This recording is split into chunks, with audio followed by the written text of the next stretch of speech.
हम देखते हैं पेपर पैटर्न। कौन सा पेपर पैटर्न है? महाराष्ट्र स्टेट बोर्ड का सब्जेक्ट इकोनॉमिक्स, जो हमारे 23-24 के हिसाब से पेपर पैटर्न रहेगा। ठीक है, कितने घंटे का पेपर रहेगा? प्रॉपर 3 घंटे का।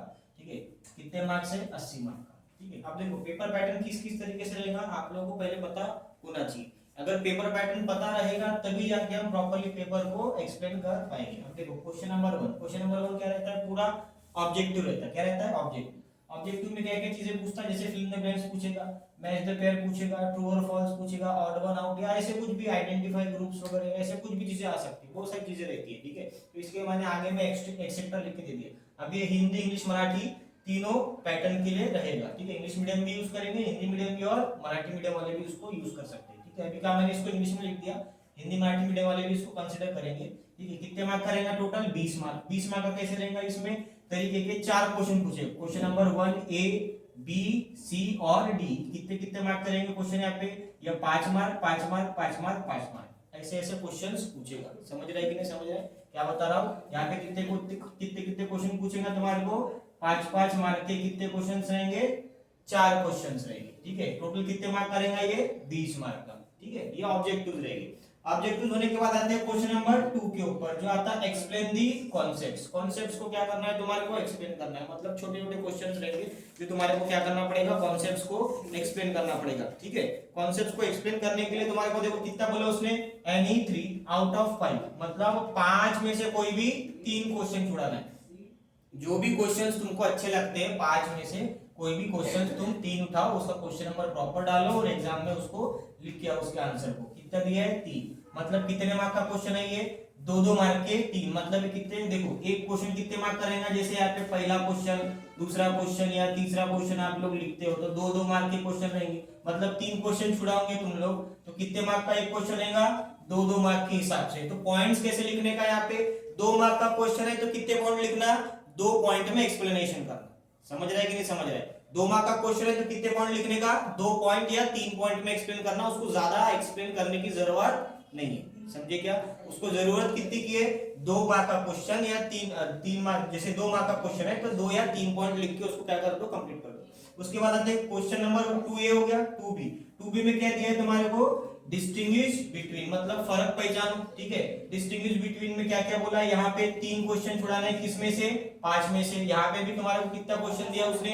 6 मार्क के हिसाब से तुम्हारे को क्या किया उसने? क्वेश्चन दिया है। ठीक है, कोई भी 3 छुड़ाने का है, मतलब तुम्हारे को डिस्टिंग्विश बिटवीन भी 2-3 पॉइंट्स के हिसाब से इसको क्या करना है? एक्सप्लेन करना है। ठीक है, टोटल कितना दिया है यहाँ पे? 6 मार्क का है तो 2-3 पॉइंट के हिसाब से एक्सप्लेन करते हुए चलना। ठीक है, 2-2 मार्क के 3 क्वेश्चन तुम्हारे को लिखना है एग्जाम में। ठीक है, उसके बाद क्वेश्चन नंबर 3 के ऊपर क्या दिया है? Answer the following question. कितने छुड़ाने हैं यहाँ पे? 5 क्वेश्चन रहेंगे। 5 में से कितने क्वेश्चन लिखने हैं हमको? 3 क्वेश्चन। 5 में से कितने क्वेश्चन लिखने हैं? 3 क्वेश्चन। ठीक है, 5 में से 3 लिखेंगे, 12 मार्क के हिसाब से रहेगा। समझ रहे हैं क्या? 12 मार्क के हिसाब से रहेगा। ठीक है, मतलब कितना रहेगा यहाँ पे? 4 मार्क का एक क्वेश्चन रहेगा। मतलब कितने मार्क का एक क्वेश्चन जो रहेगा वो कितने मार्क का रहेगा? 4 मार्क का। समझे क्या? कितने क्वेश्चन लिखने हैं? 3 क्वेश्चन, मतलब टोटल 12 मार्क दिए हैं हमारे पास। ठीक है, तो मतलब कितना रहेगा? 4 मार्क का एक क्वेश्चन। मतलब इसको कितने पॉइंट्स में लिखना पड़ेगा तुम्हारे को? 4 पॉइंट्स के हिसाब से लिखना पड़ेगा। 4 या 5 पॉइंट के हिसाब से। जितने मार्क का क्वेश्चन है उतने मार्क्स के क्या बनाते चलो? पॉइंट्स बनाते हुए चलने का क्या है। समझे क्या? ठीक है, उसके बाद आते क्वेश्चन नंबर 4 के ऊपर। यहाँ पे क्या बोला? Agree disagree with reason. कारण के साथ लिखो। रीजन मतलब कोई ना कोई कारण होगा। अगर कोई पॉइंट्स लिख रहे हो, एग्री या डिसएग्री कर रहे हो, जैसे तुम्हारे को एक क्वेश्चन दिया, कैसा क्वेश्चन रहेगा?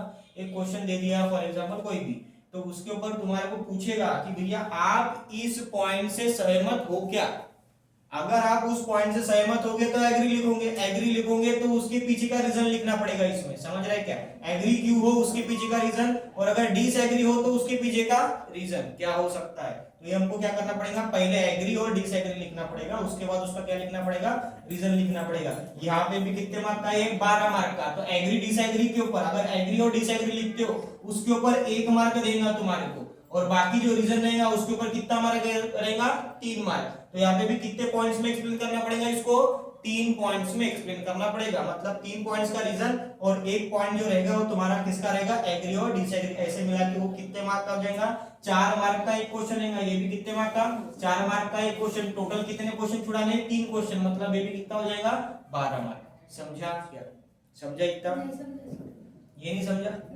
ये एग्री और डिसएग्री मतलब कैसा, तुम्हारे को क्वेश्चन पूछेगा, ये क्वेश्चन दे दिया नॉर्मली कि कोई भी एक पॉइंट के ऊपर कि भैया इकोनॉमिक्स में जैसे तुम लिखते हो, जैसे इकोनॉमिक्स में कैसा क्वेश्चन आया है कि तुम कोई चीज के ऊपर स्टडी कर रहे हो, जैसे एग्रीगेट स्टडी। अब एग्रीगेट स्टडी माइक्रो इकोनॉमिक्स का पार्ट है या मैक्रो इकोनॉमिक्स का पार्ट है, ठीक है। अगर क्वेश्चन में पूछ लिया कि ये मैक्रो इकोनॉमिक्स का पार्ट है क्या, ठीक है, जैसे इसको पूछ लिया इकोनॉमिक्स के ऊपर कि एग्री डिसएग्री के ऊपर कि भैया आप एग्री हो क्या, एग्रीगेट स्टडी जो दी है वो मैक्रो इकोनॉमिक्स का पार्ट है, तो पार्ट है क्या एग्रीगेट इकोनॉमी, हाँ माइक्रो इकोनॉमिक्स का है, लेकिन माइक्रो का इकोनॉमिक्स का पार्ट है क्या, नहीं है। तो एग्री रहेगा तो उस पे एग्री लिखना पड़ेगा, एग्री लिख के उसका क्या लिखना पड़ेगा, रीजन लिखना पड़ेगा, समझे क्या। तो ऐसे उसको कितने पॉइंट्स में लिखना पड़ेगा, 3 पॉइंट्स में उसका रीजन लिखना पड़ेगा। उसके बाद में क्वेश्चन नंबर 5 क्या पूछा है, study the following table. Table दिया रहेगा, कोई ना कोई एक टेबल दिया है, जैसे इकोनॉमिक्स में आपको लोगों टेबल दी है, उसको एक्सप्लेन करो टेबल के ऊपर, या कोई फिगर्स दिए होंगे कोई कोई पॉइंट्स के ऊपर, जैसे इकोनॉमिक्स में बहुत सारे टेबल्स दिए, इलास्टिसिटीज के दिए तुम्हारे को, डिमांड्स और सप्लाईज के दिए टेबल्स वगैरह, तो उसके ऊपर तुम्हारे को टेबल दे रहेगा, या तो कोई पैसेज दिया होगा, उस पैसेज के ऊपर क्वेश्चन पूछेगा। अब वो कितने मार्क का है, देखो 2 क्वेश्चन छुड़ाने 8 मार्क, मतलब 4 मार्क का एक, मतलब कितने मार्क का क्वेश्चन है भी, 4 मार्क का। देखो ये भी क्वेश्चन कितने मार्क का है, 4 मार्क का एक क्वेश्चन, 4 मार्क का एक क्वेश्चन, 4 मार्क का एक क्वेश्चन, ठीक है, ऐसा मिला के रहेगा। Question number 6 answer in detail, यहाँ पे कितने क्वेश्चन छुड़ाने, 2 क्वेश्चन, 3 में से 16 मार्क, मतलब एक क्वेश्चन कितने मार्क का हो गया, 8 मार्क का एक क्वेश्चन, 8 मार्क का एक क्वेश्चन, मतलब एक क्वेश्चन रहेंगे बड़े डिटेल्स क्वेश्चन, समझे क्या, एक क्वेश्चन डिटेल्स रहेंगे। अब कौन से टाइप के क्वेश्चन डिटेल्स में पूछता और कौन से क्वेश्चन 5 मार्क के हिसाब से पूछता या 4 मार्क के हिसाब से पूछता, उसके ऊपर अलग इसमें मैं समझा दूंगा आप लोग। और देखो अभी यहाँ पे चैप्टर वाइज कैसे कैसे मार्क्स का अलॉटमेंट किए, देखो चैप्टर नंबर 1 जो दिया है कितने मार्क का है, 7 मार्क का, चैप्टर 2 कितने मार्क का है, 7, चैप्टर 3A 3B 2 इसमें दिए हैं अपने को, तो यहाँ पे कितना कितना दिया है, यहाँ पे 8 मार्क, यहाँ पे 8 mark, chapter 4 7 mark, 5 7 mark, 6 8 mark, 7 8 mark, ऐसे तुम्हारे को ये 8 8 और ये आखिरी में जो कुछ चैप्टर दिया है चैप्टर नंबर 10, ये कितने मार्क का है, 4 मार्क का। तो आप लोगों के लिए ये एक्सप्लेनेशन जो मिल रहा है उस हिसाब से पढ़ाई किस हिसाब से करनी है, कौन से चैप्टर को पहले करना है, जैसे आखिरी चैप्टर 4 मार्क का ही, तो इसमें एक ही क्वेश्चन पूछ सकता है, या तो अगर पूछ लिया तो 2 मार्क का एक क्वेश्चन पूछ लेगा, 2 मार्क का कोई ऑब्जेक्टिव पूछ लेगा, मतलब वो उतना ज्यादा इंपॉर्टेंस में नहीं रहेगा। लेकिन जो जो क्वेश्चन जैसे 8 मार्क के जो चैप्टर्स है वो आप लोगों के लिए पहले पढ़ने के, 7 मार्क के बाद में पढ़ लेंगे, ठीक है। तो 8 मार्क के जो चैप्टर दिए हैं इसी में से एक क्वेश्चन बन सकता है 8 मार्क का, समझ रहे हो क्या, जैसे ये 8 मार्क का क्वेश्चन दिया है यहाँ पे, ये 8 मार्क का क्वेश्चन कहाँ से बन सकता है, इन्हीं चैप्टर्स में से बन सकता है जनरली, समझ गए, कहीं जो 8 मार्क के चैप्टर्स दिए ना इन्हीं में से क्या आ सकता है, एक 8 मार्क का क्वेश्चन आ सकता है, और 7 मार्क के कुछ जो चैप्टर्स दिए हैं जनरली इनमें से क्या करते हैं 4 मार्क वाले क्वेश्चन या 2 मार्क या ऑब्जेक्टिव के क्वेश्चन आते हैं।